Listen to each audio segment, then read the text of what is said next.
نائمہ رازیہ کہتے ہیں جب گیدڑ کی شامت آتی ہے تو وہ شہر کا رخ کرتا ہے، مگر جب میاں کنجوس کی شامت آئی تو ان کی بیوی نے ان سے آموں کی فرمائش کر دی۔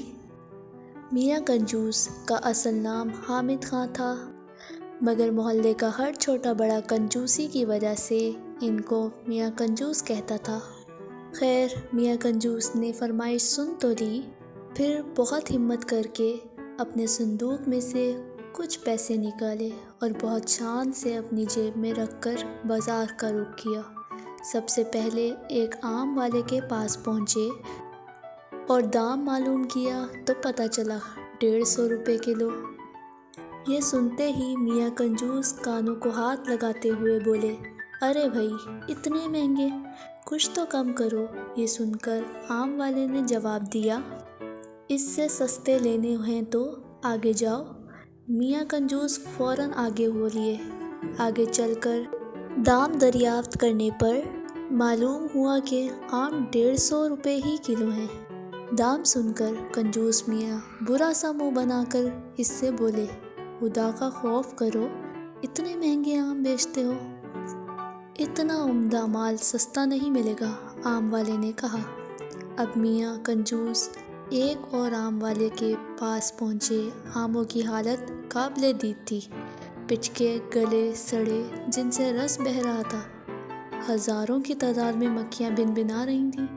میاں کنجوس نے پوچھا، بھائی آم کیا کلو دیے ہیں؟ آم والے نے جواب دیا، سب سے سستا لگایا ہے، صرف 80 روپے کلو۔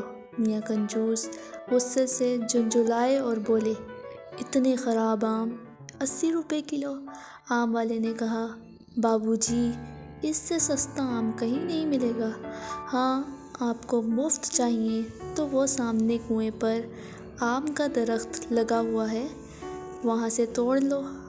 یہ سن کر میاں کنجوس بہت خوش ہوئے اور بھاگے بھاگے جا کر کنویں پر چڑھ گئے اور اچھل اچھل کر آم توڑنے لگے۔ اچانک ان کا پیر پھسل گیا اور میاں کنجوس کنویں میں جا گرے۔ وہ تو خیر ہوئی کہ کنواں خشک تھا، مگر میاں کنجوس گرتے ہی اٹھ کھڑے ہوئے اور کپڑے جھاڑ کر کنویں میں پڑے ہوئے آم کو اٹھا کر جھولی میں بھرنے لگے، مگر جب اوپر نظر اٹھائی تو بہت پریشان ہوئے کہ اب کنویں سے کس طرح نکلا جا سکتا ہے۔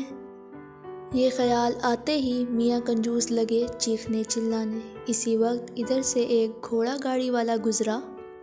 اس نے جب یہ آوازیں سنی اور میاں کنجوس کو کنویں میں دیکھا تو اسے رحم آ گیا اور اس نے اپنی گھوڑا گاڑی کا رسہ نکالا اور کنویں کے اندر لٹکا کر اوپر سے رسہ مضبوطی سے پکڑ لیا اور کہا کہ رسہ پکڑ کر آ جائیں۔ میاں کنجوس نے ایسا ہی کیا، مگر ابھی ذرا سا ہی چڑھے تھے کہ گھوڑا گاڑی والا ان کا وزن نہ سہ سکا اور دھڑام سے کنویں میں آ گرا اور میاں کنجوس دوبارہ کنویں میں پریشان ہو کر چلانے لگے۔ ان کے ساتھ گھوڑا گاڑی والے نے بھی چلانا شروع کر دیا۔ اچانک اس آم کے درخت کا مالک وہاں پہنچ گیا۔ اس نے دیکھا اور حیران ہو کر پوچھا کہ تم دونوں کنویں میں کیا کر رہے ہو؟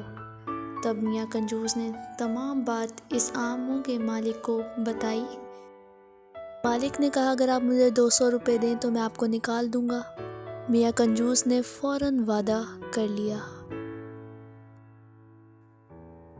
اور جب دونوں کو مالک نے باہر نکال دیا، میاں کنجوس نے مجبوراً 200 روپے کے نوٹ مالک کو دیے اور خالی ہاتھ گھر آ گئے۔